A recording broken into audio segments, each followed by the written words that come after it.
আসসালামু আলাইকুম প্রিয় দর্শক, মেজবানি রান্নাঘরে স্বাগত জানিয়ে শুরু করছি আজকের রেসিপি। আজকে আমি প্রথমবার কিভাবে দই তৈরি করে নিলাম সেই রেসিপি আপনাদের সাথে শেয়ার করব।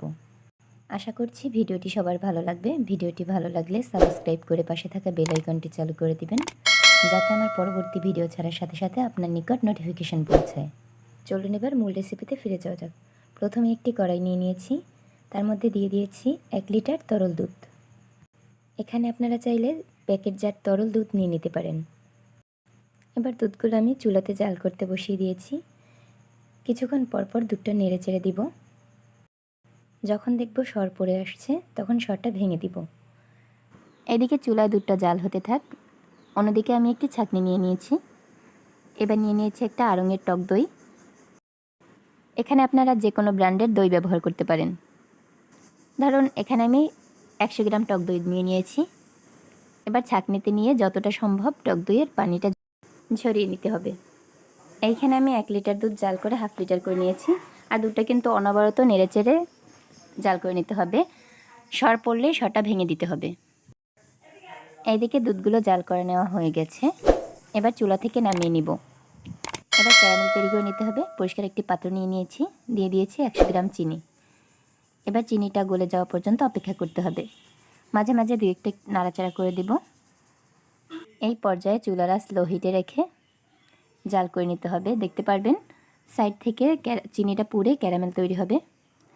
সম্পূর্ণ চিনিটা গলে গেলে যখন দেখবেন একটু লালচে লালচে ভাব হয়ে গেছে, তখন বুঝতে হবে ক্যারামেল তৈরি হয়ে গেছে। এর চেয়ে বেশি কালার করা যাবে না, তাহলে কিন্তু চিনিটা পুড়ে যাবে।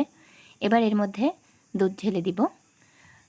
এই পর্যায়ে কিন্তু ক্যারামেলটা দলা পেকে যেতে পারে, সম্পূর্ণটা নাও গলতে পারে, কিন্তু ভয় পাওয়ার কোনো দরকার নেই। আস্তে আস্তে জাল করতে থাকবেন আর দেখবেন ক্যারামেলটা এমনিতেই গলে যাবে। ক্যারামেল তৈরি না করেও কিন্তু দই তৈরি করা যাবে। সেক্ষেত্রে কিন্তু দইয়ের কোনো কালার আসবে না, সাদা হবে টক দইয়ের মতো দেখতে।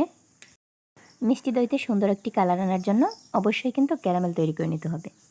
5 মিনিট জাল করার পর আমি এবার দুধটা নামিয়ে নিব। এবার যে টক দইটা ছেঁকে রেখেছিলাম, এবার টক দইটা একটু পাত্রে নিয়ে নিব। এখানে আমার 3-4 চামচ টক দই হয়েছে। এবার একটি চামচের সাহায্যে টক দইটা ফেটিয়ে নিব। একেবারে ক্রিমি ক্রিমি করে নিতে হবে। এই কাজটা কিন্তু হ্যান্ড উইক্স দিয়েও করতে পারেন। এবার দুধটা চেক করে নিব যে একটা আঙুল ডুবিয়ে রাখা যায় কিনা। যখন দেখব আঙুল ডুবিয়ে রাখা যায়, তখন ওই টক দইয়ের মধ্যে অল্প একটু দুধ নিয়ে নিব। তারপর ভালোভাবে আবারও ফেটিয়ে নিব। তারপর সব দুধগুলোর মধ্যে ওই টক দইটা দিয়ে দিব। আবারও ভালোভাবে মিশিয়ে নিব। ভালোভাবে মেশানো হয়ে গেলে এবার যে পাত্রে আমি দই সেট করব, ওই পাত্রের মধ্যে একটু টক দই নিয়ে ভালোভাবে মাখিয়ে নিতে হবে। একটু লক্ষ্য করলে দেখতে পারবেন আমি টক দইটা কিভাবে পাত্রের গায়ে মাখিয়ে নিয়েছি। এই পাত্রেই কিন্তু আমি দই সেট করব। এবার একটি চামচের সাহায্যে আমি ওই দইয়ের মিশ্রণটা দিয়ে দিচ্ছি।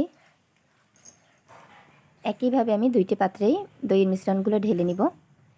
আমি দই তৈরির জন্য একটি কাচের বাটি আর একটি প্লাস্টিকের বক্স ব্যবহার করেছি, কিন্তু আমার যা মনে হয় এখানে মাটির কোনো পাত্র ব্যবহার করলে তার রেজাল্ট আরও ভালো আসবে। এবার আমি রেখে দিব 3 থেকে 4 ঘন্টার জন্য। ফিরে আসলাম 4 ঘন্টা পরে। আমি দইটা 30 মিনিটের জন্য নর্মাল ফ্রিজে রেখে দিয়েছিলাম। এর মধ্যে দইটা ভালোভাবে সেট হয়ে গেছে। এবার একটি চামচের সাহায্যে কেটে দইটা পরিবেশন করতে পারবেন। এই রমজানে আপনিও তৈরি করে নিতে পারেন দারুণ সহজ এই মিষ্টি দইয়ের রেসিপিটি। আশা করছি ভিডিওটি সবার ভালো লেগেছে। ভিডিওটি ভালো লাগলে লাইক, কমেন্ট অ্যান্ড শেয়ার করে দিবেন। এতক্ষণ সাথে থাকার জন্য ধন্যবাদ সবাইকে। আল্লাহ হাফিজ।